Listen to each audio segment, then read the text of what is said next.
আসলে যেই অ্যাওয়ার্ড সেরেমনিগুলো আমি অ্যাটেন্ড করি তার বাহিরেও অনেক অ্যাওয়ার্ড সেরেমনিতে আমাকে আমন্ত্রণ জানানো হয়, কিন্তু প্রথমেই আমি দেখি যে আমার সাথে গুণী কারা অ্যাওয়ার্ড পাচ্ছেন, কোন ক্যাটাগরিতে কারা অ্যাওয়ার্ড পাচ্ছেন। তো আমার যদি মনে হয় যে না, এই জায়গাটায় আমার যাওয়া উচিত, তখনই আমি আসলে ইনভাইটেশনটা রিসিভ করি।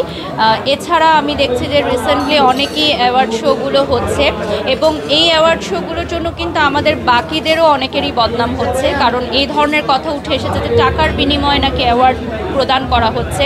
কিন্তু আমরা যে সকল মানের অ্যাওয়ার্ড শোগুলোতে আসলে অ্যাটেন্ড করি, সেখানে কিন্তু স্পন্সররা আসলে টাকাগুলো অর্থলগ্নি করেন, কিন্তু অ্যাওয়ার্ডের জন্য কিন্তু আমাদেরকে কখনোই টাকা দিতে হয় না। তো এই মিথ্যা ও ভ্রান্ত ধারণাগুলোর অপপ্রচার হচ্ছে শুধুমাত্র গুটি কয়েক নিম্নমানের অ্যাওয়ার্ড শো এর জন্য। তো আমি ডেফিনেটলি বলবো যে অ্যাওয়ার্ড শোগুলো নামানোর আগে ডেফিনেটলি কিছু অনুমোদন প্রয়োজন। সেটা হচ্ছে আপনার সরকার কর্তৃপক্ষ থেকে বা ঊর্ধ্বতন কর্তৃপক্ষ থেকে আসা দরকার। এইটা আমি মনে করি এই মানটা যদি মেনটেন করা হয়, তাহলে আমাদের অ্যাওয়ার্ড শোগুলোর নামে যে বদনামগুলো এখন লাগছে সেটা হবে না। আমার যেহেতু প্রোডাকশন হাউস আছে, তো আমি হয়তো স্টাইলিং বা কোরিওগ্রাফি সেক্টরটায় যেতে চাই। আমি অলরেডি কিছু কাজ করেছি যেগুলো খুব ভালো সাড়া পেয়েছি।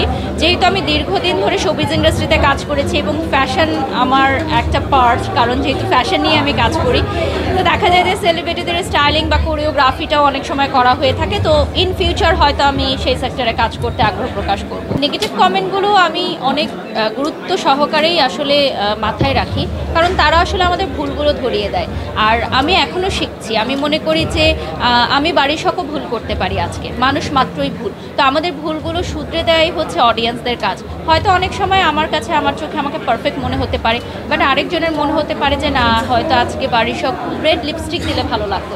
সো আমি সেই কমেন্টটাকে অনেক পজিটিভলি নিই যে যাই হোক, আমি তো এটা দিলেও হয়তো ভালো লাগতো।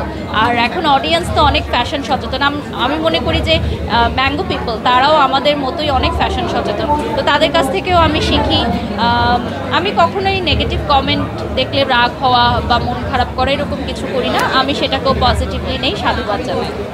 আমি সবসময় মনে করি যে আমি যদি ঘরে শান্তিতে না থাকতে পারি, আমি বাইরে এসেও শান্তিতে কাজ করতে পারবো না। বহু তারকারা কিন্তু ঝরে গেছে তাদের ব্যক্তি জীবনের মানে অধপতনের কারণে, ভুল মানুষের সাথে সম্পর্ক করা।